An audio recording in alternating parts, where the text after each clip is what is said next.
40 तेव्हा वाय बरोबर 24. जर एक्स बरोबर 60 असेल तर वाय बरोबर किती? एक बेसिक गोष्ट तुम्हाला माहित पाहिजे, एक्स आणि वाय जर समचलनामध्ये असेल तर एक्स आणि वाय ची किंमत स्थिर असते. लक्षात ठेवा, एक गोष्ट बेसिक काय लक्षात ठेवायची, एक्स व वाय जर समचलनामध्ये असतील तर एक्स आणि वाय ची किंमत ही स्थिर असते राजाओ.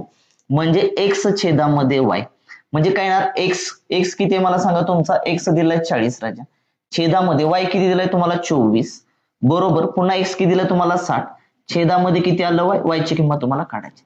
शून्याला शून्य कॅन्सल झाला राजा, 4 एके 4, 4 सक्क किती आलं 24, क्रॉस मध्ये गुणाकार करा म्हणजे वाय बरोबर किती आलं, 6 किती आलं 36 आलं, 36. म्हणजे मित्रांनो वाय ची किंमत किती भेटली, 36 भेटली.